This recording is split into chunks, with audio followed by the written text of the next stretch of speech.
الله الرحمن الرحيم الحمد لله رب العالمين ثم الصلاة والسلام على نبينا وحبيب قلوبنا على نبينا وحبيب قلوبنا وشفيع ذنوبنا وطبيب نفوسنا بالقاسم محمد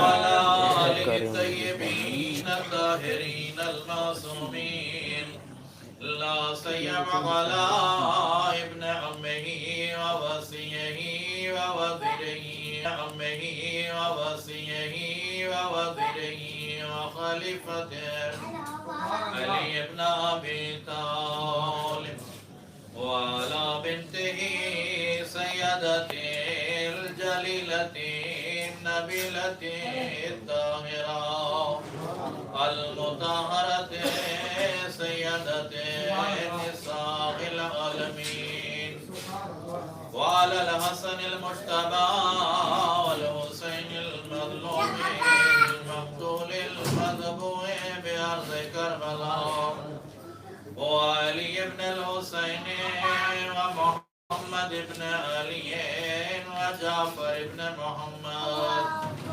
وموسى بن جعفر وعلي بن موسى ومحمد بن علي وعلي بن محمد والحسن بن علي والحجة المنتظر صلوات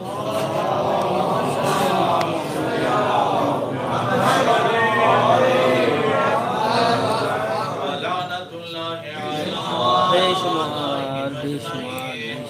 من يوم عداوتهم إلى قيام يوم الدين أما بعد قال الله تبارك وتعالى في كتابه المجيد بسم الله الرحمن الرحيم ثم ورثنا الكتاب الذين اصطفينا من عبادنا فمنهم ظالم لنفسه ومنهم مقتصد صلوات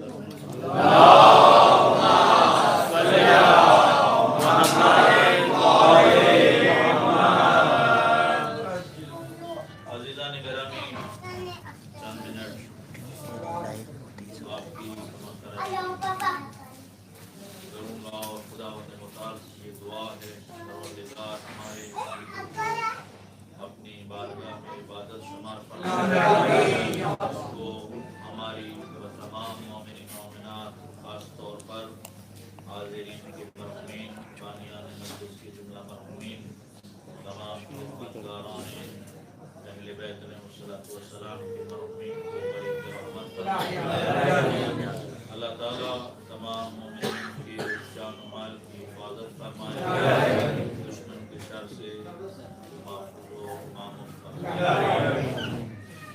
زیادہ دیر میں آپ کی سماعت نہیں کروں گا کوشش کرتے ہیں کہ پروردگار اس نعرہ کلام سے تھوڑا بہت فائدہ آپ کرنے کی جس کتاب کو اللہ نے ہماری خاص و نصیحت کے لیے ہماری تعمیر و ترقی کے لیے نازل کیا ہے اور اس کتاب کے ساتھ ایسے معلم بھی اللہ نے بھیجے ہیں ایسے مدرس بھی بھیجے ہیں اس کتاب کی صحیح طریقے سے تفسیر کر کے اس کے صحیح طریقے سے معنی ہمارے قلوب میں بیٹھا کر ہمیں وہ سفر کراتے ہیں جس سفر کے لیے اللہ نے ہمیں پیدا کیا.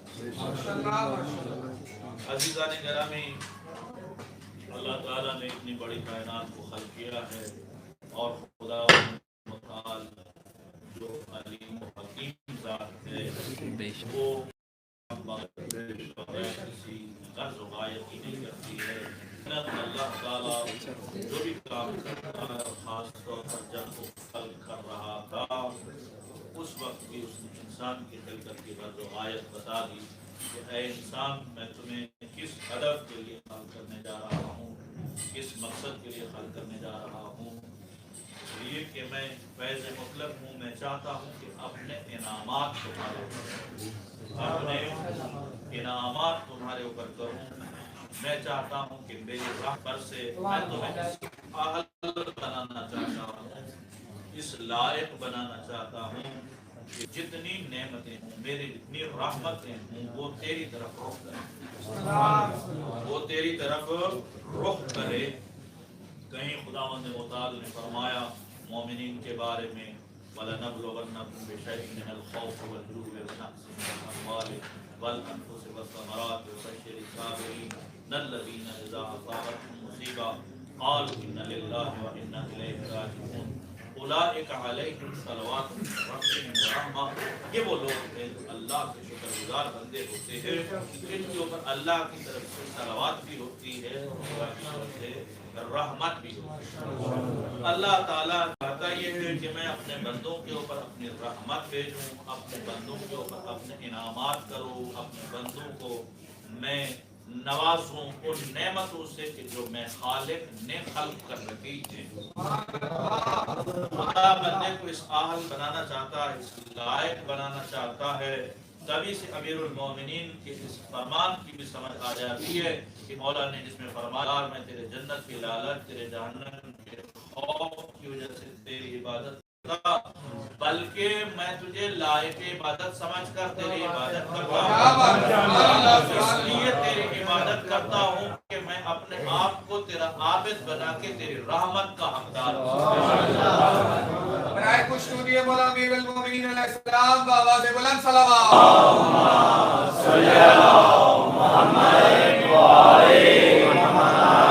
یہاں سے ایک روایت میرے ذہن میں آ گئی ہے اور خداوند متعال ہم سب کو یہ نصیب کرے، نصیب کیا ان کو دوبارہ کیا ہے، ان کو دوبارہ ان کو نصیب فرمائے۔ روایت میں ہے کہ جب آپ حج کے لیے اور آپ کی پہلی نگاہ کعبۃ اللہ جو تو پہلی نگاہ کے ساتھ جو دعا مانگی جائے وہ رد نہیں ہوتی۔ پہلی مرتبہ کعبہ کے اوپر جب نظر پڑتی ہے تو جو دعا مانگی جائے وہ رد نہیں ہوتی ہے۔ معصوم فرماتے ہیں وہ رد نہیں ہوتی ہے، کافی ان وہ رد نہیں ہوتی ہے۔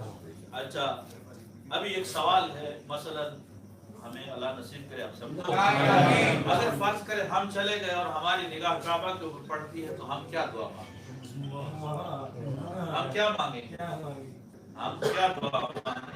میرا آپ سے سوال ہے، ہم کیا دعا مانگیں گے جب ہماری کعبہ کے اوپر نگاہ پڑے گی؟ ہم کیا دعا مانگیں؟ اللہ جلی آئے۔ اچھا کوئی کہیں گے مثلا رضائے پروردگار، کوئی کہیں گے پروردگار امام کا ظہور فرما دے، کوئی فرما دے مثلا رزق میں اضافہ فرما، کوئی فرمائیں گے مثلا مجھے جو ہے وہ اچھا بندہ بنا دے۔ ہر ایک اپنی اپنی دعا کرے، لیکن یہ مشکل کا حل نہیں ہے ہمارے لیے، یہ مشکل کا حل نہیں ہے، بلکہ معصومین نے راستہ بھی بتا دیا کہ جب کعبہ کے اوپر نگاہ پڑتی ہے ایسی دعا کرو جو ساری دعاؤں کے لیے چابی ہو۔ ایسی دعا کرو جو ساری دعاؤں کے لیے چابی ہو۔ یہ مت مانگو کہ پروردگار امام کا مانگو کہ پروردگار یہ مت مانگو کہ میری رزق میں اضافہ فرما، یہ دعا مت مانگو کہ میری یہ مشکل آسان فرما، بلکہ کعبہ کے اوپر نگاہ پڑتی یہ دعا مانگو کہ پروردگار میری دعا مستجاب میری دعا مستجاب فرما۔ اگر یہ قبول ہو گیا تو بعد میں جتنی مانگو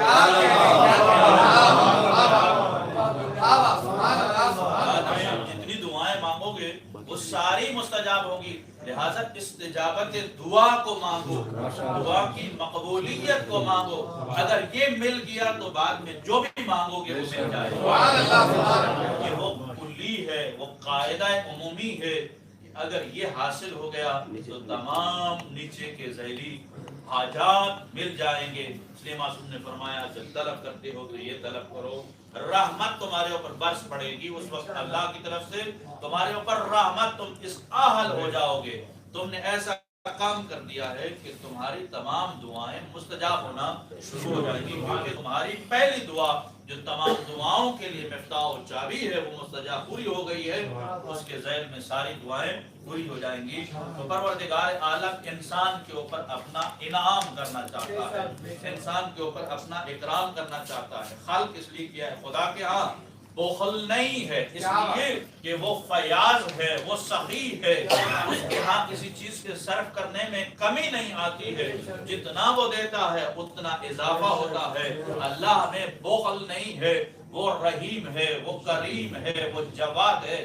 اللہ نے بندوں کو خلق کیا اس لیے کہ تم میرے انعامات کے حقدار ہو، اپنے آپ کو اس اہل بناؤ۔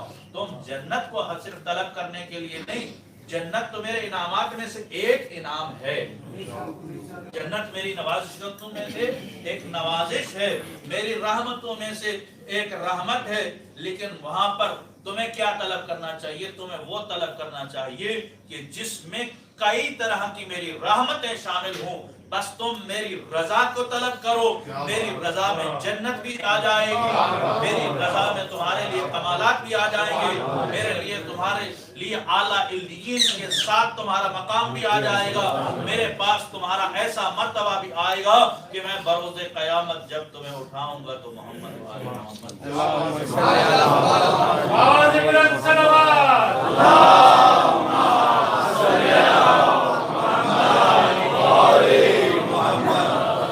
قرآن مجید کی آیت جو کئی بار آپ کے گوش گزار کر بھی چکا ہوں، اور قرآن وہ کتاب ہے عظیم کی جس کا علمی خزانہ ختم نہیں ہوتا ہے، انسان جتنا اس میں غور کرتا ہے، فکر کرتا ہے، اتنا ہی انسان آگے بڑھتا ہے اور انسان کو قرآن کے اندر سے کمالات ملتے ہیں، اس لیے کہ قرآن وہ علم ہے جو کبھی ختم نہ ہونے والا ہے۔ البتہ اس علم کو کھول بھی وہی سکتے ہیں جو قرآن کے وارث ہوں، قرآن کے وارث ہوں، وہ قرآن کے مطلب و معنی کو واضح کر سکتے ہیں، قرآن ہمارے سامنے بیان کر سکتے ہیں۔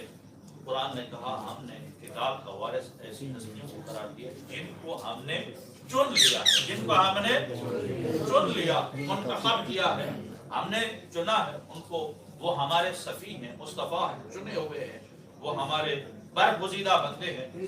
قرآن مجید میں فرمایا ان اللہ اصطفى آدم و نوحا و آل ابراہیم و آل عمران علی العالمین، اللہ نے چنا ہے آدم کو، ان اللہ اصطفى آدم، اللہ نے منتخب کیا ہے آدم کو، اللہ نے منتخب کیا ہے نوح کو، اللہ نے منتخب کیا ہے آل ابراہیم کو، اور اللہ نے منتخب کیا ہے آل عمران کو۔ اللہ کے منتخب ہستیاں یہ چار قبائل، یہ چار افراد میں تعلق رکھتی ہیں۔ آدم صفی اللہ ہے، نوح صفی اللہ ہے، اور آل ابراہیم صفی اللہ ہے، آل عمران صفی اللہ ہے۔ ایک طرف قرآن کہتا ہے کہ جو قرآن کے وارث ہیں وہ ہمارے منتخب شدہ ہے، وہ ہمارے منتخب شدہ ہے، دوسری طرف قرآن کہتا ہے کہ جن لیا ہے وہ یا آدم یا نوح نجی اللہ ہے، یا آل ابراہیم ہے، یا پھر آل عمران ہے۔ نوح نبی اللہ فرد تھا، عدالت تھا، وہ دنیا سے چلے گئے، لیکن دو ہستیاں باقی ہیں، وہ اپنی نسل کے زمرے میں باقی ہیں، اپنی آل کے زمرے میں باقی ہیں۔ ایک ابراہیم خلیل اللہ باقی ہے، ایک عمران حضرت موسیٰ کی نسل باقی ہے۔ اللہ فرماتا ہے منتخب کیا ہے ہم نے آل ابراہیم کو، منتخب کیا ہے آل عمران کو۔ تو اس کا مطلب یہ ہے کہ وارث قرآن و وارث نبی جو ناطق قرآن ہے وہی ہوگا جو یا تو نسل ابراہیم سے ہوگا یا نسل ابراہیم سے ہو یا نسل آل عمران سے ہو، وہی وارث ہوگا۔ نسل ابراہیم سے حضرت محمد مصطفیٰ بھی ہے،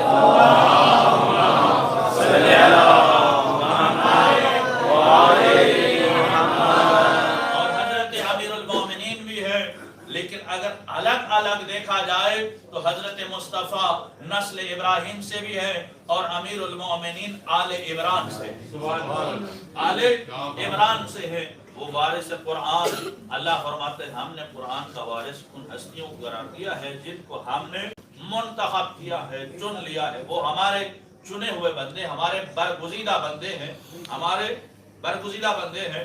برگزیدہ بندے کیا مطلب یہ ہے کہ ہم نے بندوں کے اندر سے چنا ہے، ہم نے بندوں کے اندر سے چنا ہے. اگر بندوں کے اندر سے خدا چنتا ہے تو کس بنیاد پہ چنتا ہے کہ میں اس کو امام بناؤں، اس کو نبی بناؤں؟ اس میں کون سا کمال ہے؟ اس میں کون سا کمال ہے؟ یقیناً یہ مراد نہیں ہو سکتا ہے کہ اللہ اس طرح کہے کہ میں بندوں میں سے چنتا ہوں کہ میں اس کو نبی بنا دوں، اس کے کمالات کو میں دیکھتا ہوں، اس کو نبی بنا دوں. کیونکہ جب اس میں کمالات ہیں تو اس جیسے دوسرے انسان میں کیوں نہیں؟ اس جیسے دوسرے انسان میں کیوں نہیں ہے؟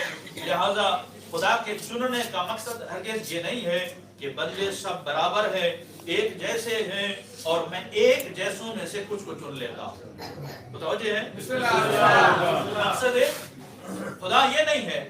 خدا قرآن میں یہ نہیں فرما رہا کہ ایک جیسے سارے تھے، ایک جیسے سارے تھے، ایک جیسوں میں سے میں نے کچھ منتخب کیے ہیں. بلکہ قرآن میں اللہ تعالیٰ فرماتا ہے، حضرت یعقوب کی زبانی فرماتا ہے، حضرت یعقوب اپنے بیٹوں کو وصیت کرتے ہوئے فرماتے ہیں، اے میرے بیٹو ان اللہ اصطفیٰ لکم الدین، تمہارے لیے اللہ نے دین کو منتخب کر لیا ہے.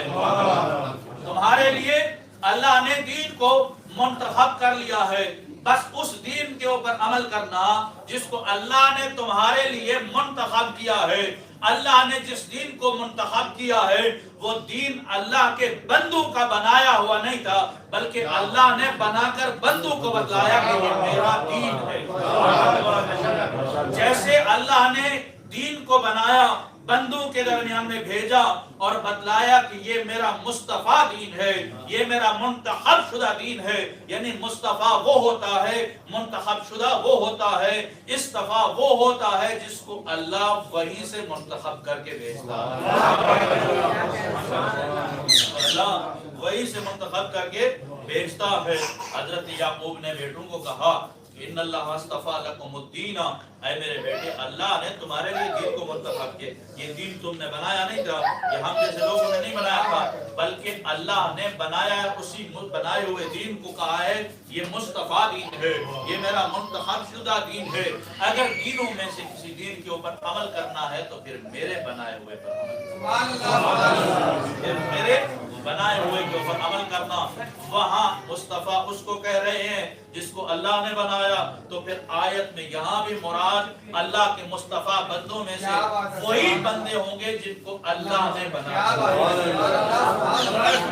محمد والے محمد بلند صلوات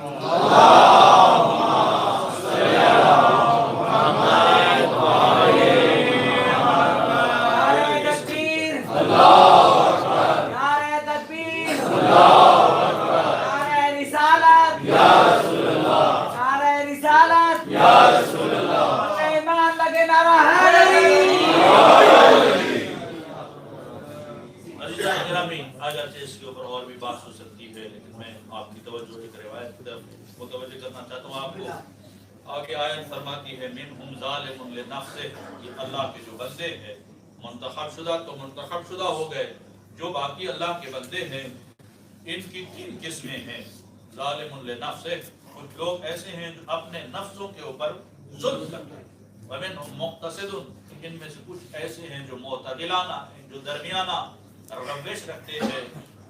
اور ومنہم سابقون الی الخیرات باذن اللہ، ان میں سے کچھ ایسے ہیں جو اچھائی کی طرف بڑھتے ہیں، خیرات کی طرف بڑھتے ہیں اللہ کی مرضی سے. اللہ کی مرضی سے. پھر فرماتا ہے یہ فوز عظیم ہے، یہ فوز کبیر ہے اللہ کا ان لوگوں کے اوپر جو اللہ کے راستے کی طرف بڑھتے. تین طبقے بیان کر دیے. تین طبقوں کے حوالے سے روایات مختلف ہیں، تفسیریں مختلف ہیں. یہاں ظالم سے مراد دو قسم کے ظالم لیے جاتے ہیں. ایک ظالم سے معنی ظلم بھی لیا جاتا ہے، جیسے ظلم کا معنی ہوتا ہے. اور دوسرا ظالم سے مراد اپنے آپ کو مشقت میں ڈالنے والا، اپنے آپ کو تکلیف میں ڈالنے والا، اپنے اوپر سختی کرنے والا، اپنے اوپر سختی کرنے والا، مشکلات میں اپنے آپ کو ڈالنے والا. جیسے ایک بندہ نماز پڑھنے کے لیے اپنے آپ کو تیار کرتا ہے، زیادہ نماز پڑھتا ہے، زیادہ دعائیں پڑھتا ہے، اپنے آپ کو تکلیف میں ڈالتا ہے، اچھا کام کرنے کے لیے مشقت میں ڈالتا ہے. ایک یہ ظلم ہے، اور دوسرا ظلم وہی والا ظلم ہے کہ جو راہ حق سے انحراف ہو. مانی الاخبار شیخ صدوق رضوان اللہ تعالی علیہ کی کتاب ہے، ایک عظیم کتاب ہے حدیث کی. اس کتاب کے اندر ایک روایت کو نقل کرتے ہیں. وہ فرماتے ہیں امام پنجم سے، امام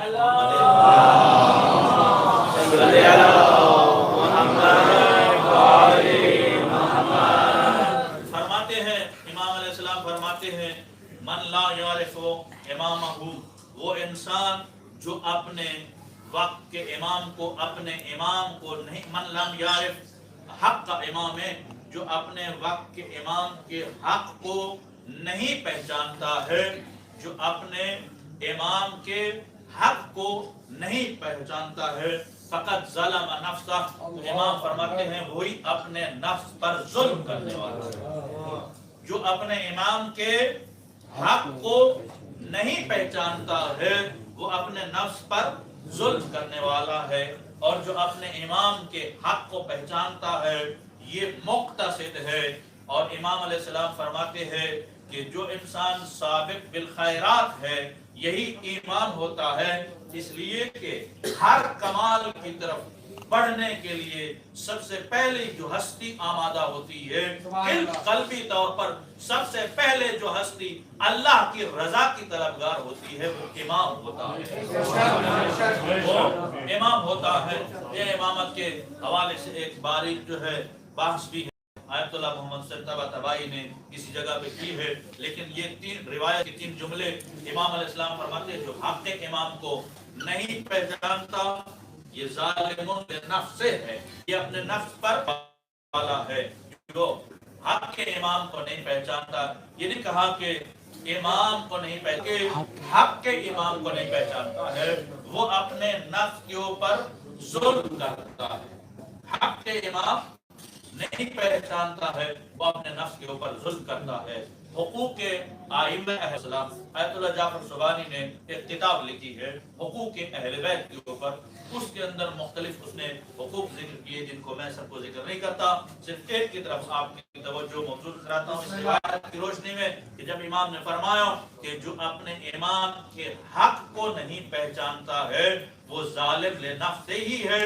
وہ آیت اللہ جعفر سبحانی فرماتے ہیں اہل بیت علیہ السلام کے حقوق میں سے سب سے بڑا وہ بندگان الہی کے اوپر کیا ہے؟ اطاعت امام ہے، اطاعت امام ہے. آتی اللہ و آتی الرسول و اولی الامر منکم، صاحبان امر ہے ان کی اطاعت کرنا یہ تمہارا فرض ہے، ان کے راستے پر چلنا تمہارا فرض ہے، ان کی اتباع کرنا تمہارا فرض ہے. اگر تم ان کے راستے پر چلو گے، ان کی اتباع کرو گے تو یقیناً اپنے نفس کے اوپر ظلم کرنے سے بچ سکتے ہو. لیکن اگر امام کی مخالفت ہوتی رہے، حق کے امام کو ٹھکرایا جاتا رہے تو یقیناً امام سے قربت کا تصور پیدا نہیں ہو سکتا ہے. جو انسان امام کے حق کو نہیں پہچانتا ہے وہ امام کے قریب نہیں ہو سکتا ہے. اس لیے معصوم نے فرمایا حق کو پہچانو، اور معصوم نے یہ بھی فرمایا من زار قبر الحسین، جس انسان نے حسین کی قبر کی زیارت کی عارفاً بحق الحسین، حق حسین کی معرفت رکھتے ہوئے فقد وجب لہ الجنہ، جنت کو واجب قرار دیا، جنت کو واجب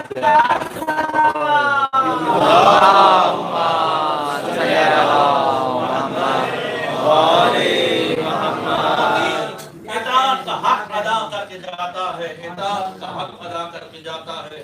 میں گزشتہ شاید اس مجالس میں یہ واقعہ سنا چکا ہوں، لیکن ابھی ایک موقع کے اوپر آ گیا ہے تو مختصر الفاظ میں یہ آپ کو بتا جاؤں. ایک عالم دین یہ ملتا ہے جن کے شہید بیٹے نے اپنی زبان سے یہ سنایا کہ میرے والد بزرگوار جن کا تعلق ایران کے شہر اصفہان سے تھا وہ زیارت سید الشہداء کے لیے اپنے رفقا کے ساتھ جا رہے تھے، جن رفقا کے ساتھ ہونے کے ساتھ ساتھ اہل خانہ بھی ان کے ساتھ موجود تھے.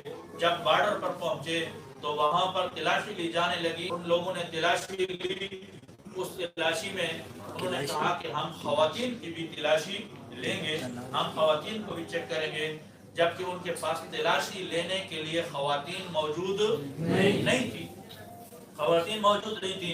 یہ منکر ہو گئے، کہتا ہے خواتین کی تلاشی ہم نہیں لے سکتے ہیں، اگر آپ کے پاس خواتین ہیں تو تلاشی لے سکتی ہیں وائلا نہیں۔ تکرار ہوا، جس کے نتیجے میں ان کے جو رفقا تھے وہ کربلا چلے گئے، یہ رک گئے اور ان کے قول کے مطابق، واقعہ نقل کرنے والے کی روایت کے مطابق 3 دن تک اس جگہ پر یہ ٹھہرے رہے، 3 دن تک اجازت نہیں ملی تو وہ وہاں سے واپس اپنے وطن کی طرف چل پڑے۔ جب وہ کربلا کے زائرین واپس آئے ان کو سلام کرنے کے لیے پہنچے اور ان کو کہا اے عالم دین، آپ کربلا نہیں گئے ہیں، نہ جانے کی وجہ سے آپ کا ایک ثواب ہے، ہم کربلا گئے ہیں جانے کی وجہ سے ایک ثواب ہے، لیکن آپ کا نہ جانے والا ثواب ہمارے جانے والے ثواب سے کہیں بڑھ کر ہے، اس لیے اپنا ثواب تمہیں دیتے ہیں، اپنے والا ثواب دیتے ہیں۔ اس عالم دین کے حوالے سے راوی نے نقل کیا ہے، چونکہ وہ عالم دین حق کے حسین کی نظام شریعت و نظام حسین آواز بلند صلوات۔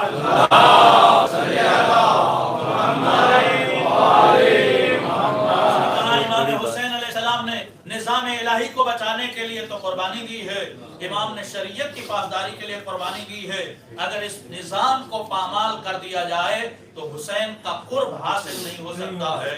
حسین کا قرب، حسین کی نزدیکی ہمیں تب مل سکتی ہے کہ جب معرفت حق حسین ہو۔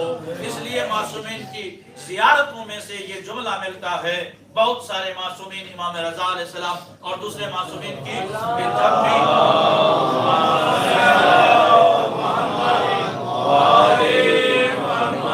جب بھی ان کی زیارت کے لیے کھڑے ہوتے ہو، ان کی زیارت پر پہنچتے ہو تو وہاں پر پہلا غالباً سلام یا دوسرا تیسرا سلام ہے، السلام علیکہ یا باب اللہ، اے وہ دروازہ جو اللہ کی طرف لے جاتا ہے، سبحان اللہ، اے وہ باب جو اللہ کی طرف لے جاتا ہے، تم پر سلام ہو۔ امام بندے کو، امام انسان کو اللہ سے مربوط کرتا ہے، یہی امام ہی ہوتا ہے جس کے توسط سے رحمت خدا اب تک پہنچتی ہے اور عمل اب اللہ تک پہنچتا ہے۔ حق کے معرفت، معصومین حق کے معرفت ہونا چاہیے، تبھی یہ ظلم لنفس سے بچ سکتے ہیں، اپنے نفس کے اوپر ظلم کرنے سے بچ سکتے ہیں۔ امام فرماتے ہیں وہ انسان جو اپنے امام کے حق کی معرفت رکھتا ہو وہ اس ظلم سے بچ سکتا ہے۔ امام کو پہچانتا ہو، امام کے حق کو پہچانتا ہو، امام کی سیرت کو پہچانتا ہو، تبھی تو معصومین علیہ السلام نے متعدد جگہوں پر ایک حقیقت کو واضح کرنے کے لیے اپنی سیرت اور کردار کے ذریعے ہی ان حقیقتوں کو واضح کیا ہے۔ امام زین العابدین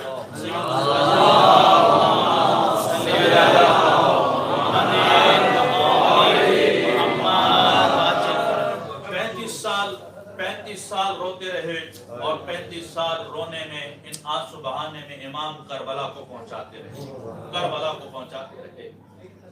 اسی طریقے سے اسرائے کربلا مختلف مقامات پر کربلا کو پہنچاتے رہے ہیں، مختلف جگہوں پر کربلا کو پہنچاتے رہے ہیں، جہاں پر مثلا شام میں ہمیں یہ روایت نظر آتی ہے کہ بیویوں نے یہ کہا، امام سجاد نے بھی، کہ ہمیں کچھ دن مہلت دی جائے، ہم یہاں پر عزائے سید الشہداء بپا کرنا چاہتے ہیں، اگر اس کے فلسفے کو ملحوظ خاطر رکھا جائے تو امام اور بیویاں جو وارث حسین ہیں، یہ حسین کا پیغام ان لوگوں تک پہنچانا چاہتے ہیں جو ابھی تک کسی خوف یا کسی ڈر کی وجہ سے یا کسی بدباطنی کی وجہ سے ان تک نہیں پہنچ سکے تھے۔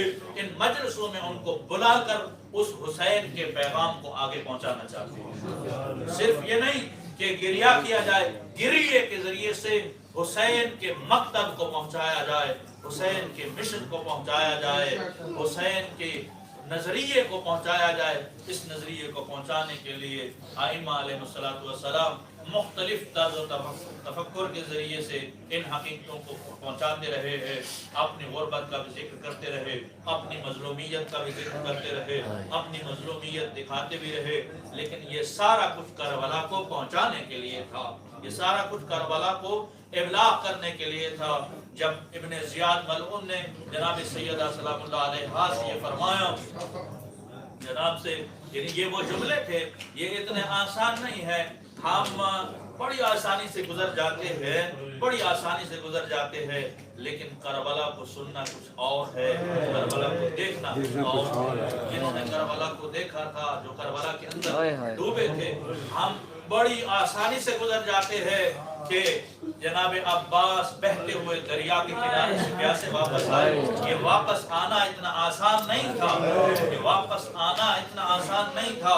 یہ عباس کی وفا کی معرفت، عباس کی وقت کے امام کو پہچان رہے تھے، وَإِلَّا پیاس کی یہ شدت ہو اور بہتا ہوا دریا نظر آئے اور وہاں سے واپس آئے، یہ کیسے ہو سکتا ہے؟ ابن زیاد نے ایک ایسا وار کیا جو جناب زینب کے جگر کے اوپر چلا گیا۔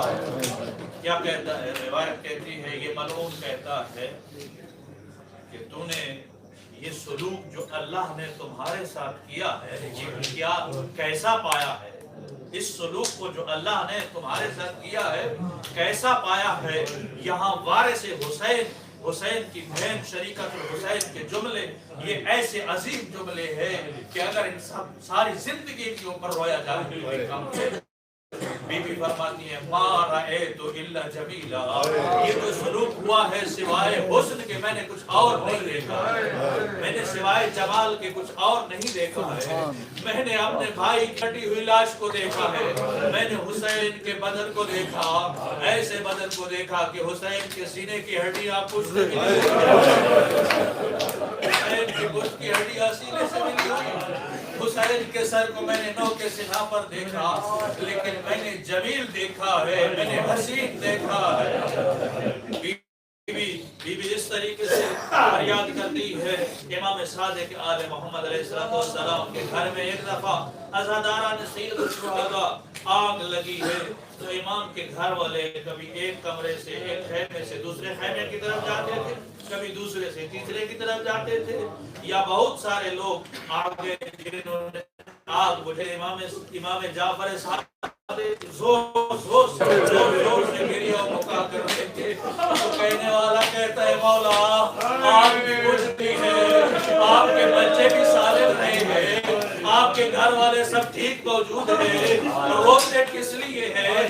امام فرماتے ہیں، میں نے جب یہ منظر دیکھا تو مجھے عصر عاشور یاد آ گیا، مجھے وہ وقت یاد آ گیا کس طرح میرے جد حسین کی بہنیں ایک خیمے سے دوسرے خیمے میں جاتی تھی، کس طرح میرے جد حسین کی بیٹیاں ایک خیمے سے دوسرے خیمے میں جاتی تھی۔ میری بچیوں کی چادریں محفوظ ہیں، لیکن میرے جد کی بہنوں کی چادریں اتاری جا رہی تھی۔